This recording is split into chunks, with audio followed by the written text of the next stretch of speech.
Okay guys, welcome to what I am planning to make a new series. So basically, in my most recent video, you can see I signed for Toro, so it's right there, but apart from that, we have got my first episode of F1 Now News. So what F1 Now News is going to be, it is basically going to be, I'm going to give you some insight on recent F1 news on what's happening in the F1 world.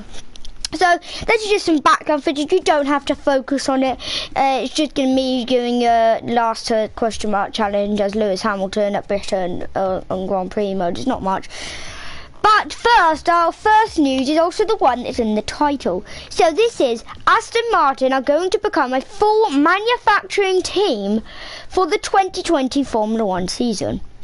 Now, Lance Stroll's father, or as I like to call him, Lance Stroll's ATM machine, who is also known as Lawrence Stroll, has put in a bid to take over Aston Martin and take 20% of their share.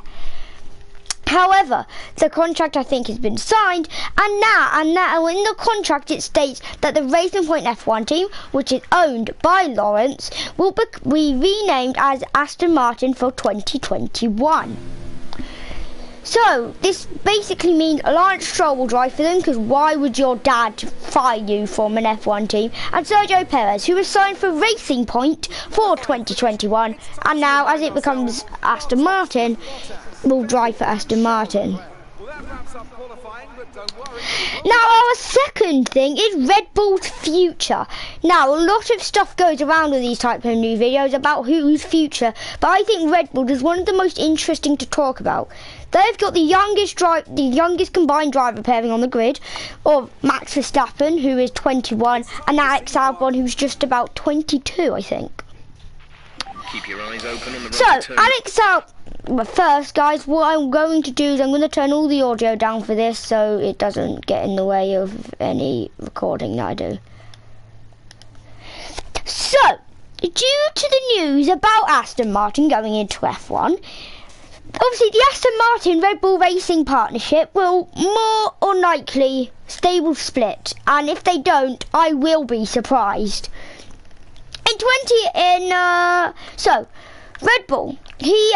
Red Bull, they have Aston Martin currently as their title sponsor, but I don't think it will be, I really don't think it won't, and it's not even I think, it's a fact. Red Bull will not struggle to find a sponsor. One of the most richest companies in the world, obviously from their energy drinks, from their sporting stuff, they're one of the most richest companies in the world, and they're not going to struggle to find a sponsor. They are not going to struggle.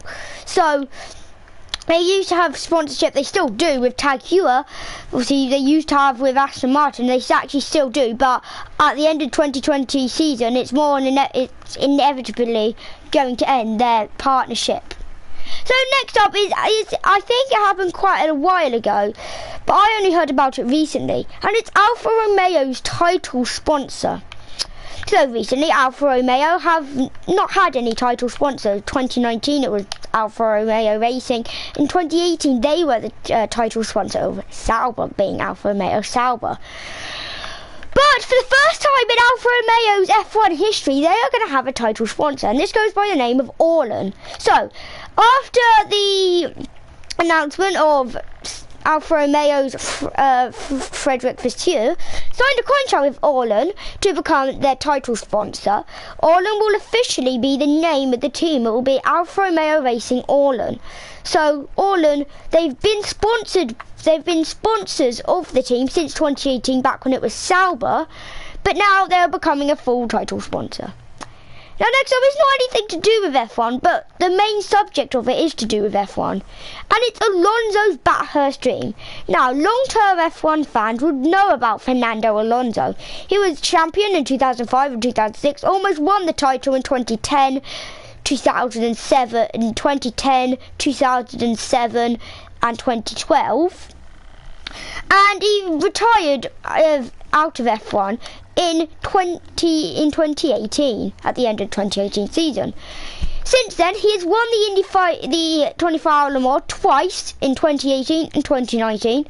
During his time in F1, he won the Monaco Grand Prix, which means there's only one thing left for him to win the Triple Crown, which is the Indy 500. He tried in 2017 but had an engine failure while leading the race, which means surely he will probably win it and hopefully take the Triple Crown in 2020. Now, even though it's not part of the Triple Crown, the Bathurst 1000, which is a famous race in Australia, which also has to get stopped every 10 minutes due to kangaroos running on the circuit, it's one of the biggest motorsport events in the world. And obviously, Fernando Alonso in his post-F1 career, he wants to compete in it now. He has not got anything signed yet. However, he recently stated that he would like to compete in that race. So the final story of today, and one of the most interesting, and one of the one that I sort of came up with myself, but I think it's a very reasonable explanation. Can the coronavirus, which is a disease going around China and South Asia, can it affect the 2020 Formula 1 season? And the answer is, well, yes. There are 2 races in South Asia this year, in Shanghai in China, and in Hanoi in Vietnam. Now, it will be Vietnam's first ever F1 race. However, as the coronavirus spreads off into Vietnam, can it affect the F1 so drastically that they might have to cancel the Chinese and Vietnamese Grand Prix, meaning there would only be really 20 races that season? Can it happen? Leave your answers in the comments down below and see if you think it can. So guys, this has been F1 Now News, episode 1. If you want to see more of this, then smash a like and make sure to comment anything you found interesting about today. Also comment down below any F1 news that you think I should add in for episode 2, which will be in about a week's time. Thank you for watching and goodbye, and make sure to stay tuned because I will be bringing out more adventures.